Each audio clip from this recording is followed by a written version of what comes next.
Going to be feedback.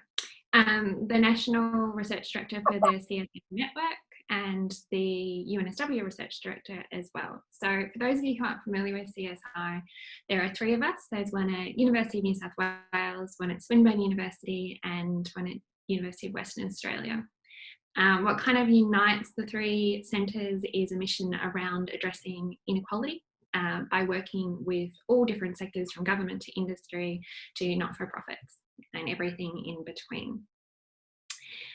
So as well as the many hats I've just described, I also run a very large program of work on the NDIS, which has been going since about 2013.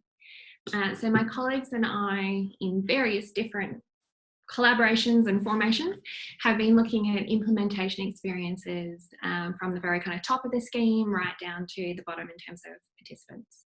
So that includes regular interviews with folks in Commonwealth Government who have been making critical design and implementation decisions, down to a lot of work with service providers and what's going on for them, and more recently been picking up work with participant groups and who are experiencing the scheme inequitably. Particularly. So Nick's just flicked up a slide. I'm not going to kill you with PowerPoint today. That is the only slide there will be. And what it is just a kind of overview of all the different moving bits and pieces of the NDIS and its structures and governance structures and everything.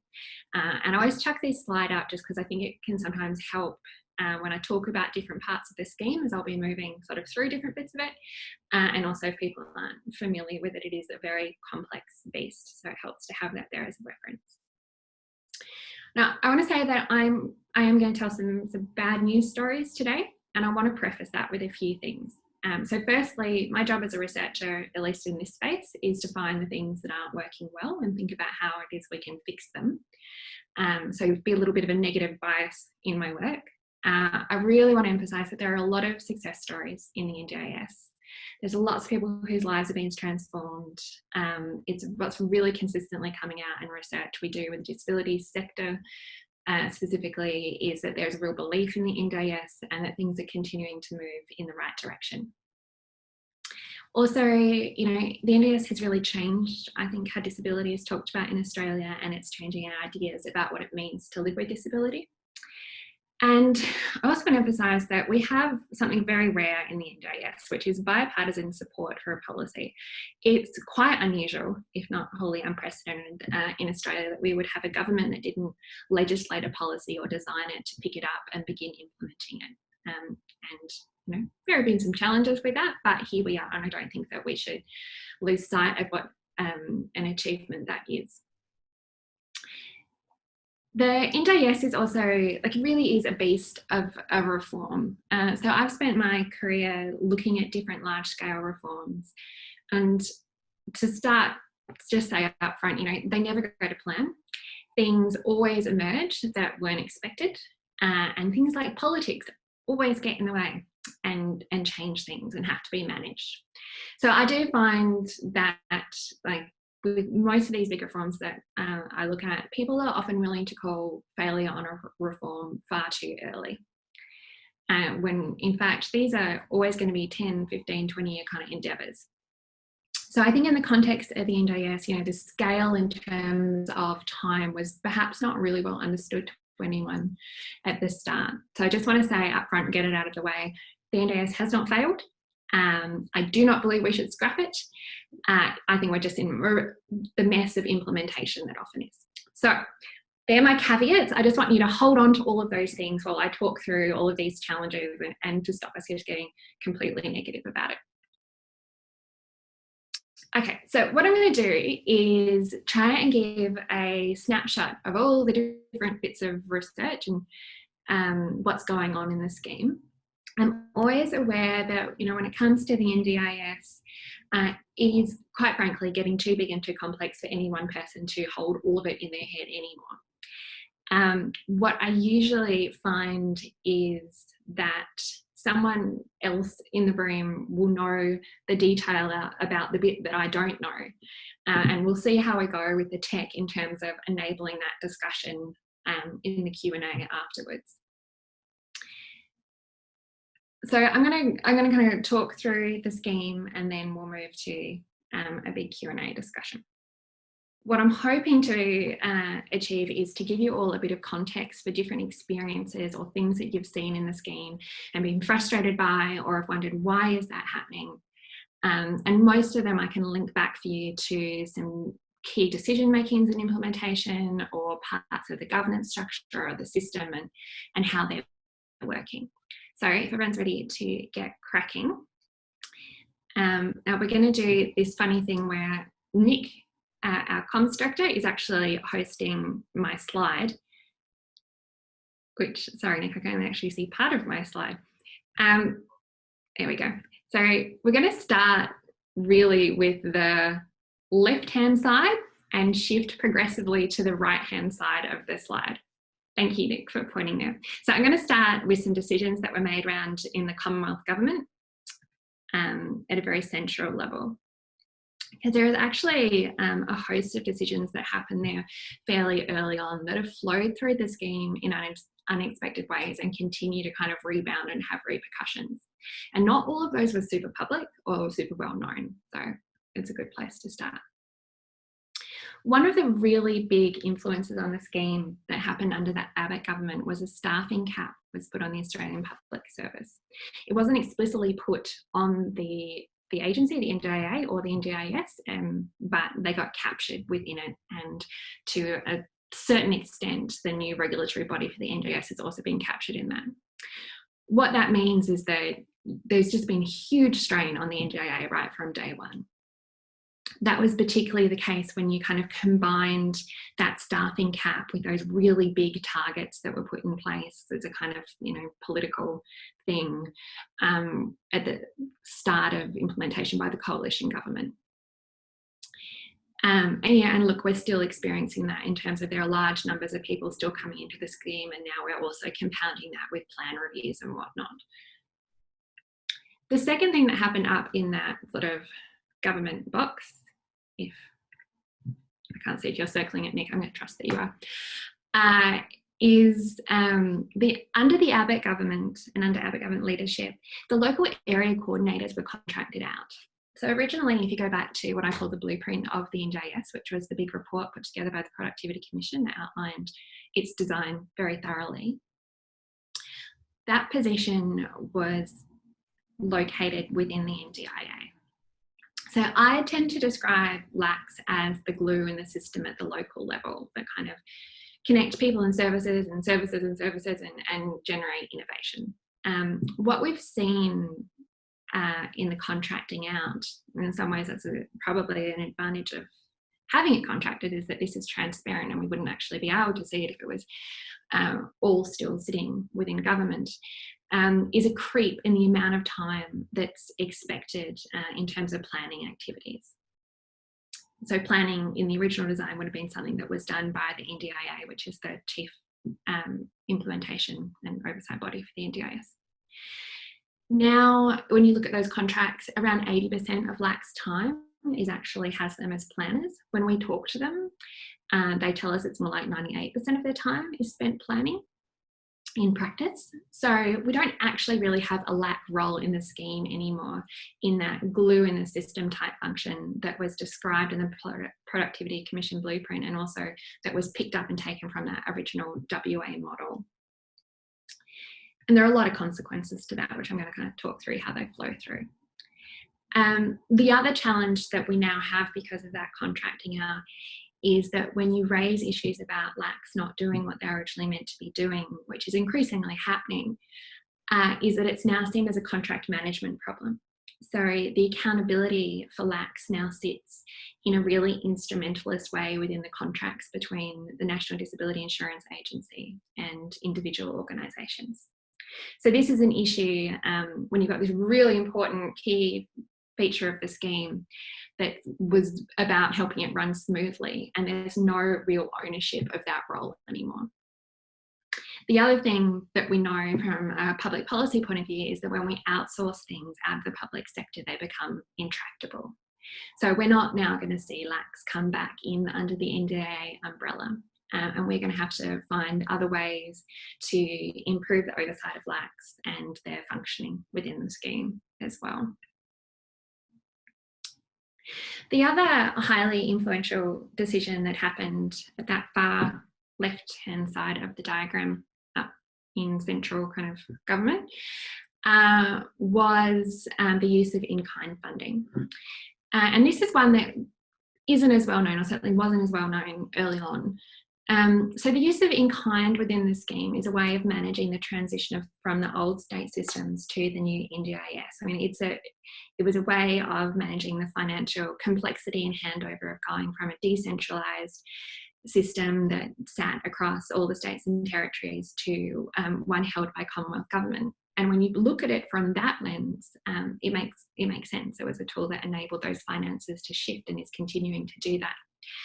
But it does have implications for the scheme in practice. And this is where, when, from a public policy point of view, we talk about the NDIS as a transformative policy change, but we never ever get to start from a clean slate. We still had to shift from a previous system to a new system. And with that, we basically always find in every policy context that we end up with bits of the old system mixed into the new system. We have to find workarounds for that, and it can kind of end up in a bit of a hybrid space between the two things. So the reason we have in-kind in the scheme is that the funding, as I'm sure lots of people on this call would know, used to sit out with the state and territory governments. And that was costed into the NDIS at a higher cost than the NDIS pricing schedule. So it's a mechanism by which to kind of wash out contracts that were already in place that might have been 5 or 8 year running, some of them contracts, some of them are still going now. And what it was that you have to use the in-kind program and funding before you can use your NDIS funding. What that means in practical terms is that those in-kind programs are kind of broader government-run or NGO-run programs that don't kind of fit to that bespoke model of the NDIS, but are washing through the system. This has created some distortions in the scheme as we've gone along, because it's curtailing choice and control, and it's also meant that you don't kind of have that true kind of markets growing from bottom up. You had, as I said, a bit of a hybrid of the old and the new. For anyone who's interested in academic language, we call it policy layering, where we have a solution that was, about the old system or about solving a problem in the old system gets brought into the new one, and with it we actually bring a bunch of values and norms that get carried forward. So in carrying forward a program that doesn't come from that place of choice and control and more kind of bespoke design, you also bring all of those values and norms of the old system in as well, about more generalised programs that weren't really tailored to people's needs. I'm going to move to the middle of the diagram, not so much the National Insurance Agency, but actually registered providers is the sort of box I'm going to talk about now.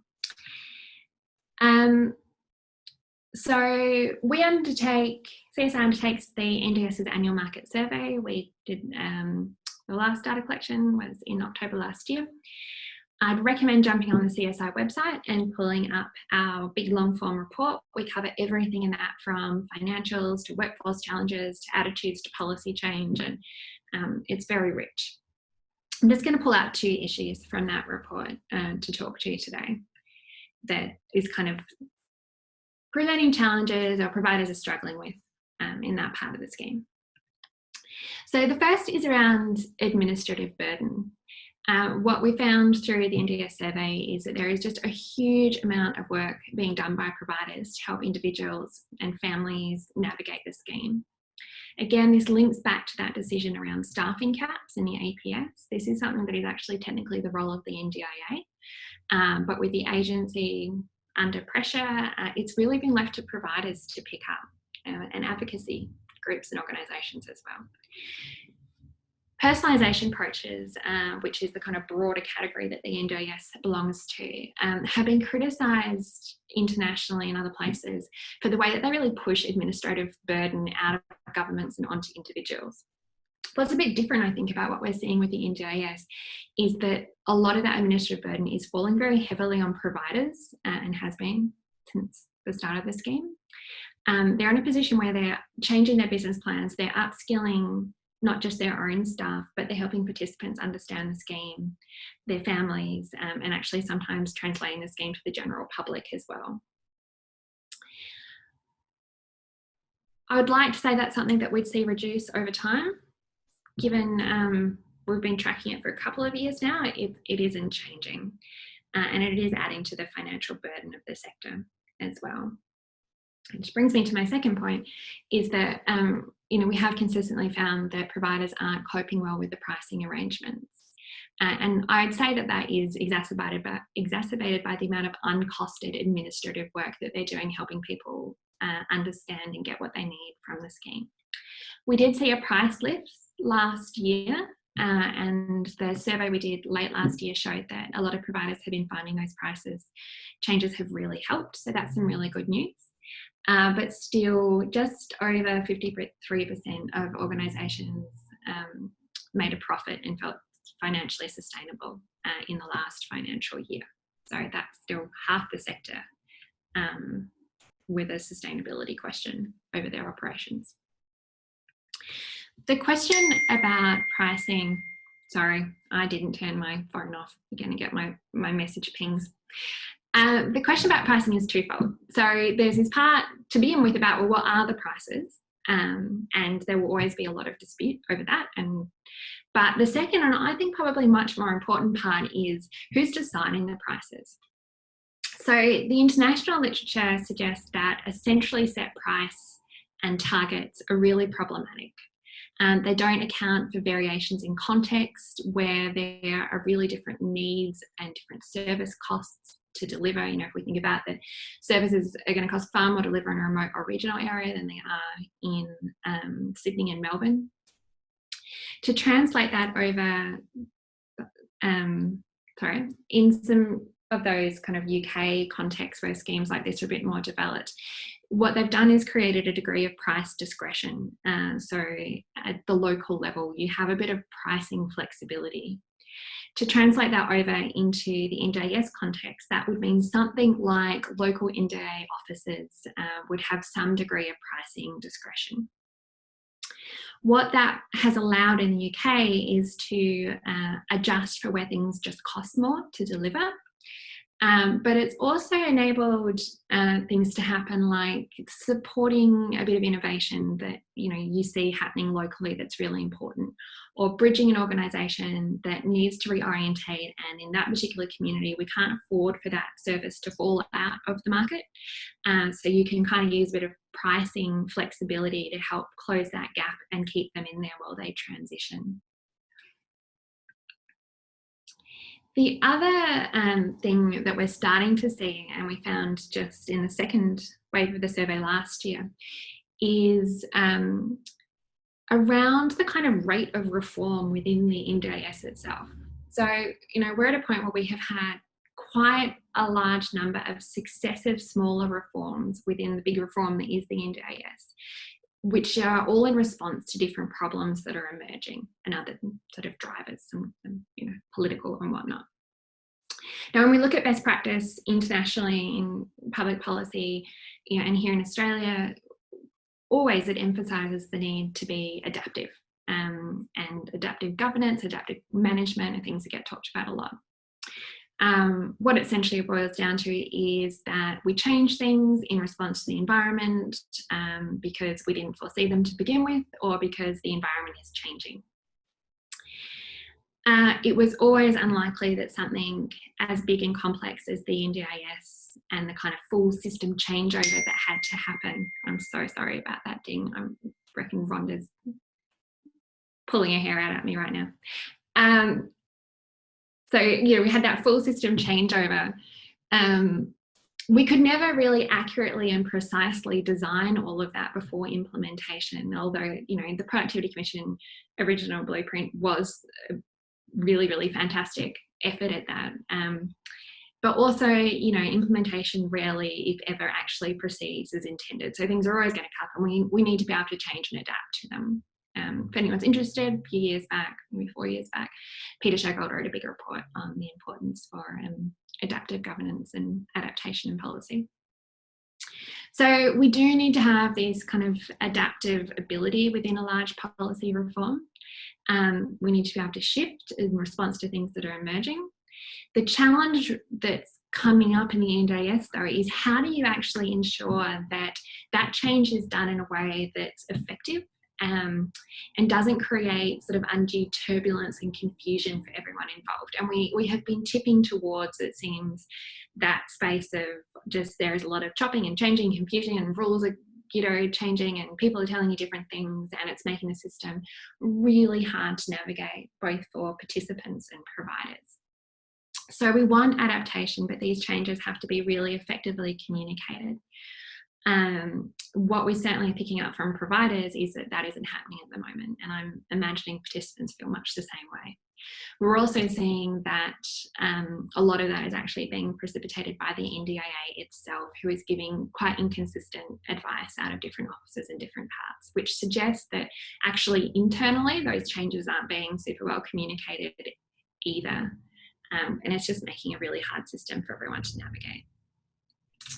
So when you trace all these different bits and pieces I've just gone through, and no doubt it's all connecting to 10 to 20 different experiences that you've had in the scheme, you can actually draw all of these back to pretty well one central driver about how the scheme is operating. So right now, and since the start of the NDIS, we have had a separation between authority and knowledge in how the scheme is working. And so what we've seen is that all the knowledge of the scheme, its ins and outs, the detail sits down on the very right-hand side of the diagram. It's down there with people with a disability, the community, advocacy organisations, registered providers. Not lax in quite the way we would have anticipated, but we would think it should be there. But the authority for making decisions about how that's going to work sits with the National Disability Insurance Agency in the middle of the diagram, the scheme actuary, and to some degree up with Commonwealth Government and the Quality and Safeguarding Commission. In our work across all the different mini projects I have on the NDIS, we've consistently argued that it's actually not enough to try and improve the information flows between the bottom and the top and keep authority held centrally, because there's always just going to be a lot of delays. So information moves really slowly, and responding to information is even slower. Whereas we find at the community level, things happen quite fast relative to this. So we can have an issue emerge, say down on the right-hand side of the diagram, Nick, down in the community for participants. And it's then got to work its way all the way through all of those different boxes that sit in the middle and get communicated all the way back up through all these administrative systems that are in place to get to the top, where someone will make a decision, and that decision will necessarily be an imperfect decision, because that's just the nature of how politics interrupts policy reforms, big P politics and small p politics. And then even when that decision's made, it's got to be communicated back down through all of those different layers. And as we're seeing, and I mentioned before, you know, we're hearing inconsistent advice coming out of different parts of the NDIA. So we know that communication is really hard to kind of get to happen effectively and consistently. And it's got to get all the way back down to the right-hand side of the diagram at the local level, upon which the original problem might have shifted and the solution that's come back down isn't really fit for purpose anymore. So I always want to emphasise that, you know, when I say most of the problems in the scheme come back to this problem or issue of a separation between knowledge, power and authority, it isn't as simple as just kind of saying, well, we just need to push more information up to the NDIA or to the scheme actuaries, and then, you know, it will adjust. Yes, sometimes that's the solution, but ultimately we probably need to do a bit of rethinking around the governance of the scheme to recognise that we're dealing with really complex local market issues across the whole country. A lot of you on the call who are familiar with my work probably know that I spend a great deal of time talking about NDIS markets and doing research in that area. When we talk about NDIS markets, I will say that there are 9,000 local markets. And you'll often hear the NDIS less, makes me happy, less and less, talked about as though we have one national market. We have a minimum of 9,000 markets. So we arrive at that figure by calculating support categories against disability types.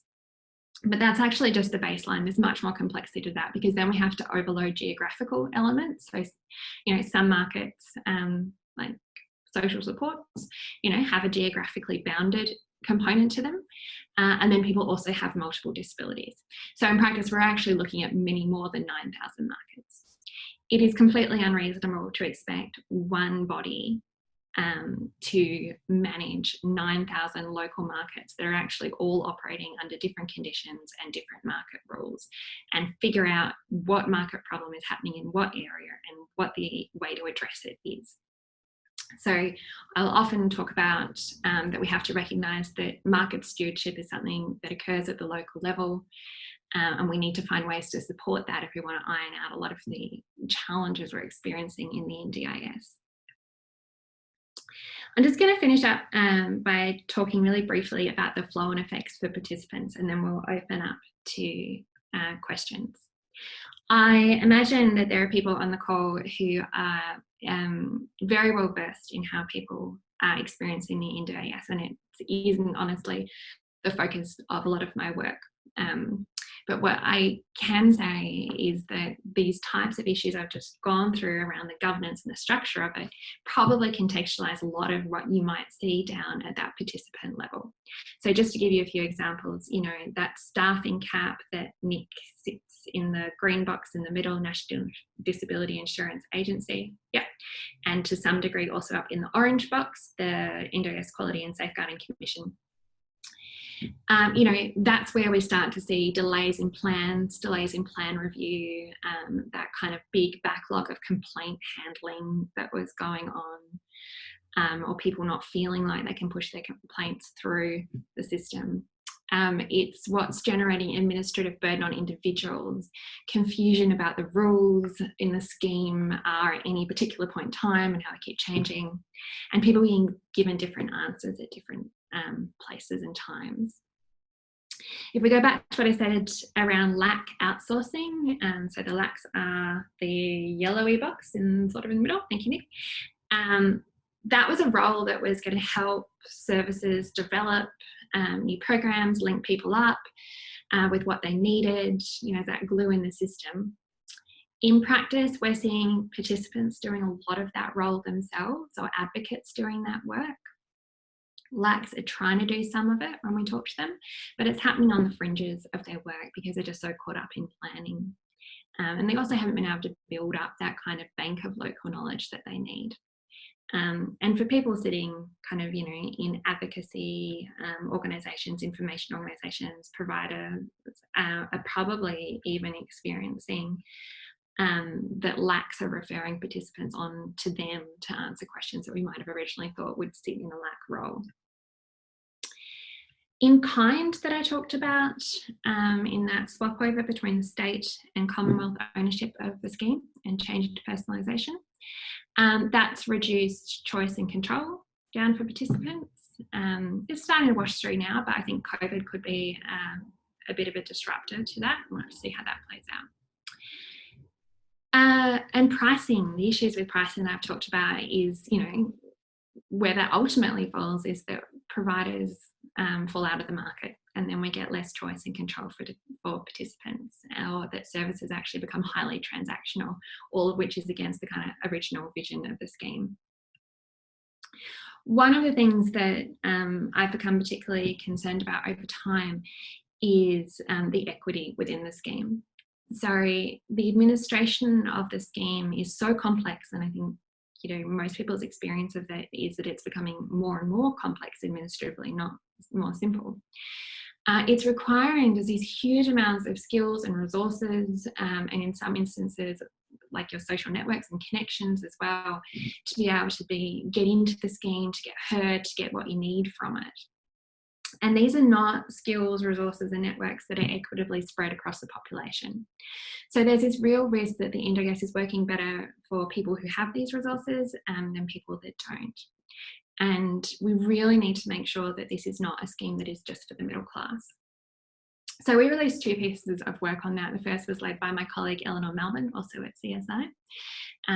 And she did a research piece, we did a research piece, that you may have seen in the conversation, the Mandarin, and it was a review of all of the kind of different areas of inequity that have emerged, documented in research on the NDIS to date. What it showed was that women, Indigenous and cold communities, and also those with low or no employment, tended to be faring a lot worse in the scheme. Since we did that piece of work, the NDIA began finally releasing some data as well, and that data backs up what we found in the other research. The other piece of work we did on this was one that I led. It was a systematic review on inequity in personalisation schemes internationally. And we found that there's evidence of similar issues that we're seeing in the NDIS in terms of inequality happening in every scheme that there's research on. What this suggests is that the problems actually sit in the very nature of the design of a personalisation scheme, because what they do is put this unprecedented pressure for people to be able to self-advocate and navigate these very administratively complex systems. One of the consistent features that's come out of schemes internationally, when you look at the systematic reviews of them, is that they are administratively very complex. So often you'll hear people say with the NDIS that, you know, yeah, we have this complexity, but it's about the startup of the scheme and it'll iron out and it'll all be right in the end, sort of thing. What we know from the international literature and experience is that that complexity actually never goes away. So it seems likely that what we're doing is creating these systems that are meant to be about a human rights element around choice, control, and empowerment that are actually requiring so many very specific skills and resources to successfully navigate.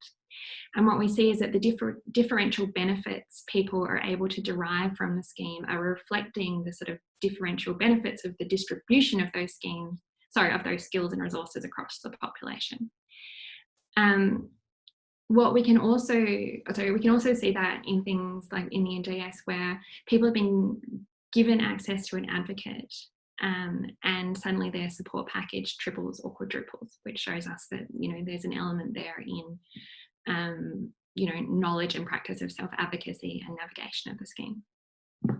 So I think I've talked enough, and Rhonda, we might swap over to question and answers. Yes, thanks so much, Gemma. That was really interesting. I hope everyone else enjoyed it. So Nick, I might just get you to turn off the PowerPoint. And Gem, I'd suggest you open up the chat box because we've had a few comments. Yeah, we've had lots. I had that closed. So open that up and then I'll just give you a bit of time to work through that. So everyone, Gemma, there's 2 ways we can do this. You can ask questions in the chat box. A few people already have. Or you can put your hand up if you want to verbally ask your question to Gemma. And to do that, you can either say, I'd like to talk, or in the chat box in the little more section, if you hover over that, there's a little hand that's waving. If you press that, then I'll know if you want to talk.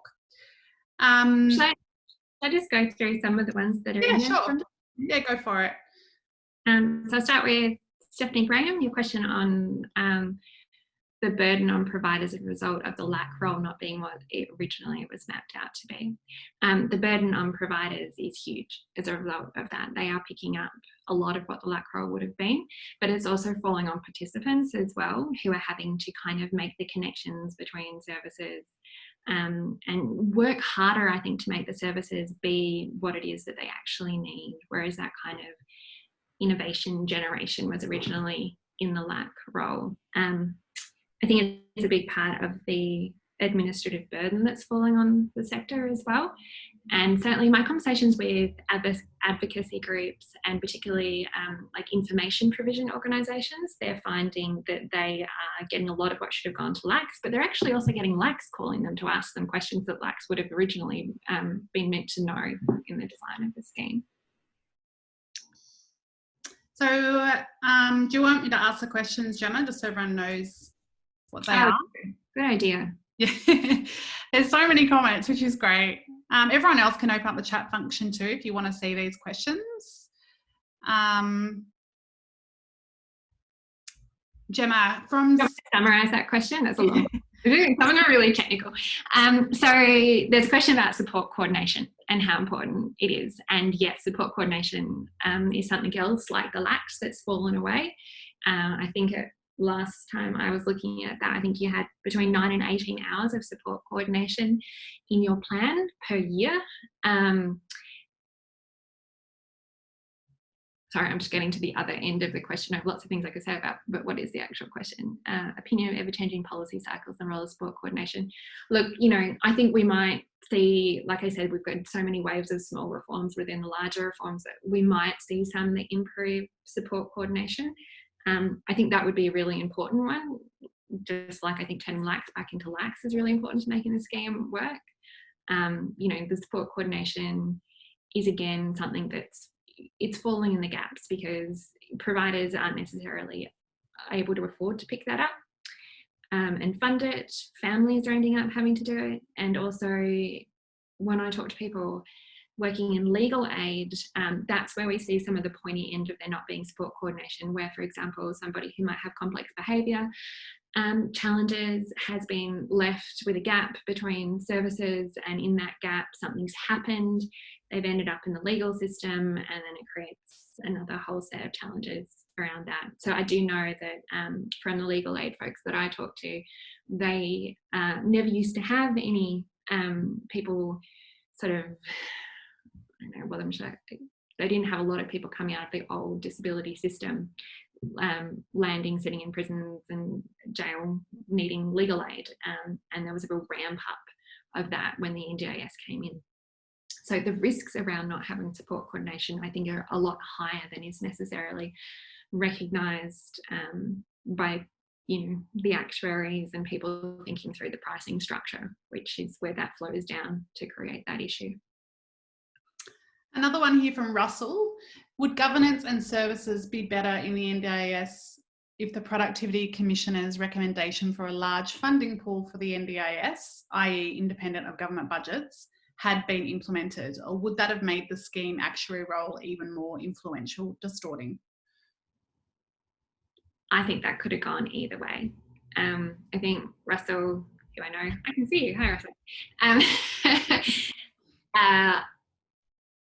I think that,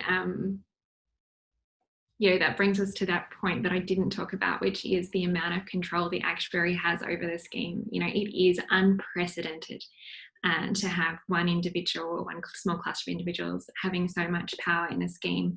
One other thing about the actuaries that went a little bit unnoticed was that they're also outsourced now and privatised. So it's held with a contract to Sarah Johnson's private consulting firm. So that actually means we have a private company holding all of the data, information and creation of the pricing schedules, not sitting actually within any part of government, which is unprecedented. And, we'll have to watch what the impacts of that are over time. As I said, these things tend to be intractable once they're moved out of government. So I don't think that we'll see the actuary role be brought back in either. Another one from Sandeep. Are there built-in accountabilities, M&E mechanisms within NDIS? And if yes, how similar, different, efficient is it as compared to other large-scale schemes in Australia? I think that's that's a book in and of itself. As I said, there is absolutely accountability mechanisms, but they're all kind of being built from scratch in this, so it's very complex. A good example of that is that if you as an individual want to make a complaint, it's got to go through the agency, so the agency actually sees its own complaints. If you're not happy with that, you have to navigate that all the way through to the Commonwealth Ombudsman. So again, it comes down to like, what are the skills and resources that you have to pursue particular things. Accountability in other parts of the scheme. I might actually just point you to a paper on that. Ellie Malvin led a really great paper that mapped different types of accountability. It's in the Australian Journal of Public Administration in the scheme, because that's a very long and complex question.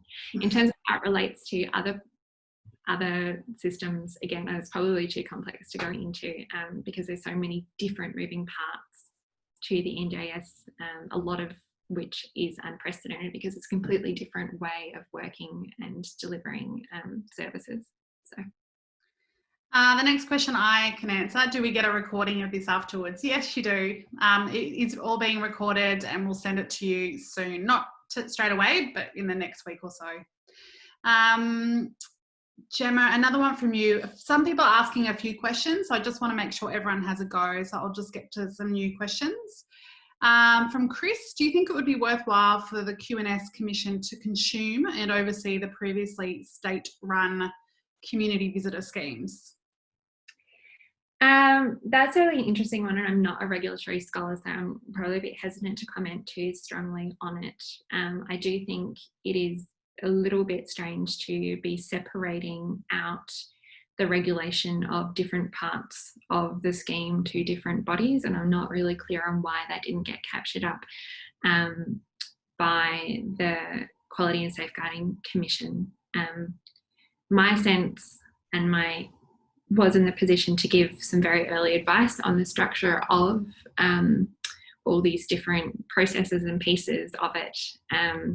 And my general advice was the more you separate everything out, the harder it is to coordinate and make sure that it all works together. So yeah, that would be my response to that.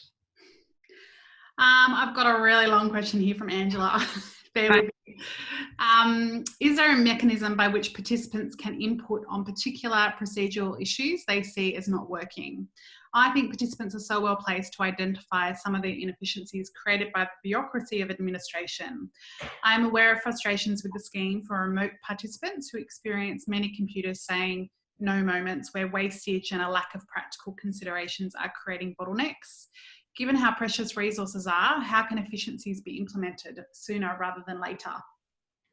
I think for me that comes back to that separation of local knowledge and authority that I talked about, where like absolutely it's the participants who are able to identify where we have bottlenecks, wastage, doubling up of different things, and I think because there isn't a way at the moment for that to clearly make its way up to the decision makers, because complaints about the Quality and Safeguarding Commission handles complaints about provider conduct, but the NDIA still handles complaints about itself, and a lot of what participants are complaining about are systems that are overseen by the NDIA. It's probably no secret that I've often been quite critical of the NDIA, and their systems had to be set up from scratch. I'm not underestimating the challenges of what it is to create an entirely new agency that has such a big and complex role.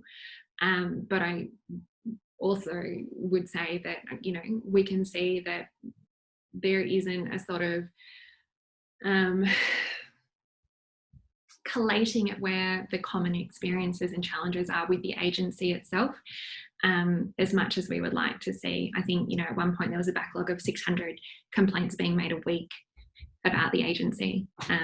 So yeah, all I can say to that is I agree. And if we could rethink some of the governance and push a little bit more control and flexibility and resourcing down to the local level, I think that would always be the most kind of quick or efficient, as you said, way of changing that.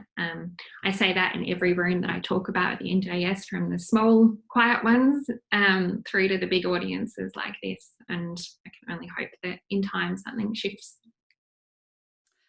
A few people are making comments too, so I'll just make sure Gemma receives those. Another question from Carey, or her first question, sorry. Did the NDIA funding get tapped into from the bushfires or farmers' drought? How will that impact the fund? At present, it hasn't been, but doesn't mean that it won't. and I think it remains under threat, and I think it's all gone a little bit quiet as COVID happened, and that's an absolute worry. I and many other people have been extremely vocal about the fact that every dollar that sits there as a so-called surplus in the government's budget is a dollar that isn't helping someone with a disability get what they need out in the community. So yeah, at the moment it hasn't been. There's one question there I'll pick up, Rhonda, around the outcome survey. Shirley, I assume you mean that little questionnaire that participants get? Shirley, feel free to unmute if you like. I do have, through FOI, the planning tools, and the outcome survey is totally interwoven into planning. So you have a planner there who you want to impress to get the best for your plan, and that is how the outcome survey answers are being recorded. Yeah. It's not, okay, I can send you that FOI, Gemma. I've actually got it. Yeah, I've got a copy of the one that you're talking about. Yeah, there is no validity to it. I frequently tell people not to even bother looking at it, quite frankly. And you'll see in the NJA reports that there was a swap from presenting that data as numbers to presenting it as a percentage, and that's because it isn't even routinely used. It's also not done in an accessible format that's appropriate for the types of people who are being asked questions of. So yeah, I don't think that tells us what we need. There was originally a full evaluation of the scheme funded, and a pretty good report came out of that. And there has been no ongoing monitoring of outcomes or evaluation in any kind of independent way. And I think that's a really big problem. That, yeah, should be. This is probably a big one from Joe. What needs to change now to make the system better? So I would say that there's a few easy wins that could be changed that would address a whole bunch of issues straight away. If we could turn lax back into lax, that would solve a bunch of issues. If we could change the way pricing is done to give more discretion at the local level, that would solve a lot of those local market problems. And if we could have freer access to data, then people like me and others would actually be able to run an analysis of where the problems are happening for different groups and different populations and feed that back in so it can be acted upon. But while we have very limited access to data, we spend a lot of time recreating the wheel trying to get a sense of what's going on for different cohorts in the scheme. So yeah, if there were three things I could ask for and do ask for regularly that I think would change what we're experiencing at the moment, that would be them. Okay, so we've just got 7 minutes left and we've got lots of questions, so I'll get to a few more. Do you think there is impetus in the NDIA and both governments to create a fair and equitable system? It currently operates as all government agencies do, as a power and control system. How can we change this? It's a big question. I think so the scheme is overseen by the agency, but what we also saw was, firstly, the states stepped out. They're coming back in now because they're starting to get those kind of rubber hits the road issues, and it's their citizens and it's their politicians who get the phone calls. So we are starting to see Victoria government staying in the space. New South Wales has come back in. South Australia is starting to come back in as well. And I think that they're coming back in with a very different kind of perspective than the agency or Commonwealth, because they're just a bit more in the nitty gritty of the challenges people are experiencing and where the needs are. I've forgotten what the question was. Sorry, I just was scrolling through some others, so let me just find it again. Equitable scheme. Yeah, so. And I think where I was going with that is that there's different perspectives, I think, on where you sit in it. So I think, states have a very much more kind of grounded set of understandings around the challenges in the scheme and are working within the constraints of their role within the scheme to try and address that for their particular citizens. Commonwealth government has this very bird's eye view. And, you know, I've been interviewing the team in charge of implementing the NJS in Commonwealth pretty much since I started, when it was 5 people in a room. And in those early days, they said, you know, we think there'll be less and less of us. And now if you go in there, it's 1 to 2 whole floors of a very large building here in Canberra, which just reflects the kind of unexpected complexity of the scheme. And then the agency, it's always very hard to know what's going on in the agency from the outside. But if there is a concern around equity, I think that would need to be reflected in the release of data that helps us see the inequity, because if we can't even see it, how do any of us get in there, address it, and make arguments for things to change? Okay, we'll do 2 more questions, I think, and then for those that are not answered, I'll send them to Gemma. Hi all, just wondering if, this is from D. Lee. Hi all, just wondering if you think there is a future need to make bilateral targets measurable, not just from the contract providers, but also from the agency. Also wondering if there is talk about making changes to future COAG agreements to include accountability measures. That's potentially 2 questions in one. I'm not sure if there's any discussions around changes to the COAG stuff. And I'm not quite sure I understand the question about the bilaterals, if you're suggesting that perhaps the states need to be accountable as well as the agency. I think accountability is split at the moment. I'm not quite clear on that question. Whoever asked that question, I'm not sure the first name, D. Lee, if they want to unmute themselves, but if not, I can move on. Hey guys, so this is Dev. So thanks very much for trying to answer my question, and you were right, there was 2 questions in one. So when I talk about the bilateral agreements, obviously the contract providers are under, you know, multiple pressures to meet bilateral agreements set by the agency. However, you know, I think there needs to be more accountability on how those bilateral targets were met. And you kind of touched on that point earlier in the conversation, whereby the LACs are actually contracted with a bare minimum of, you know, about 12 hours annually for any participant on the scheme. You know, and what I see is there's a complete disparity in, you know, the way the bilat targets are met, the way they're measured, and the way that they're monitored. So, and therefore the way that they're achieved. So, and I think that has, you know, a flow-on effect in the quality of work that, you know, is actually being delivered on behalf of the agency. So does that make it clearer? Am I sort of, I don't know if I'm explaining myself well enough here.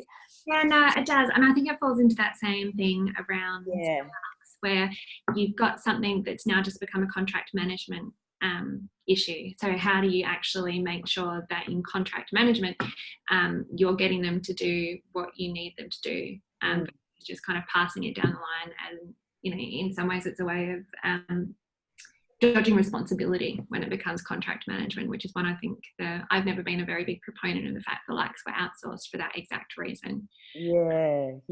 You lose a clear line of accountability and responsibility. Knowledge suddenly sits, you know, across, say, I'll just keep working with the LACs because we're on that.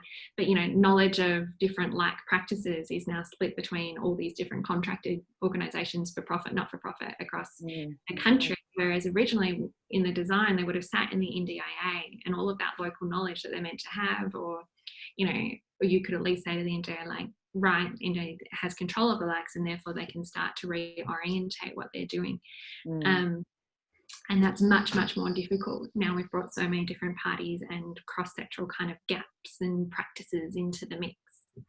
And I guess that led into, you know, the other part of my question, and, you know, therein lies, you know, just an observational issue that we see when we're working on the ground, you know, is that the interfaces, while ever, you know, they can, you know, all the interfaces can sign off under this COAG agreement, but while ever there's nothing measurable there, you know, we're just not seeing, you know, that ethical level of practice or that accountability. So that's why in the industry, only in my opinion, of course, is that, you know, people still have the power to say, no, look, that's not a decision that lays with the NDIS, that sits with health, or it sits with youth justice. So that's why I was asking. I thought you might be giving me some good news, but yeah, you know, I've been an LAC. I've also been a project officer for one of the massive contract providers under the scheme.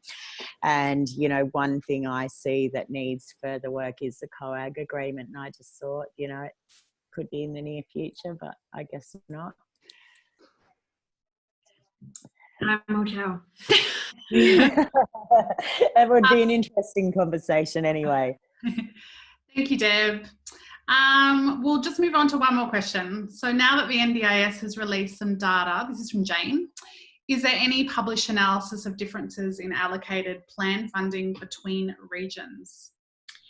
Part of the problem with, and I haven't looked at the most recent data cube because COVID happened, but part of the problem I was seeing in the early data releases was that what we would call a data cube was not what they were releasing. So when we talk about data cubes in research, we talk about you know, manipulatable data that we can run cross tabs on and do different types of analysis on.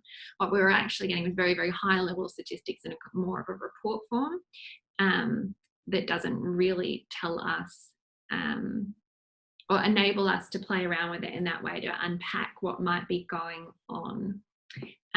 It gave us some broad indications that supported what we suspected and knew from other research, which was that there are particular cohorts of participants who are experiencing the scheme poorly or not getting access to it at all. But it hasn't enabled us to really dig into it. I think the by geographical kind of element,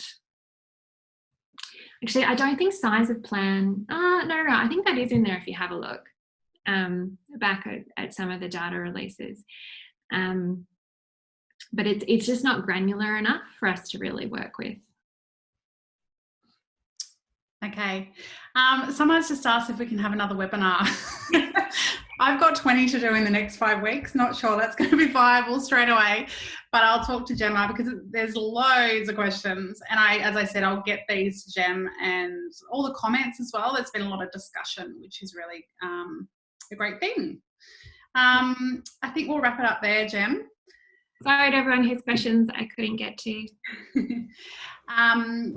Thanks everyone for coming along. We'll end the webinar now and check out impact2020.online for others. Thanks so much. See you.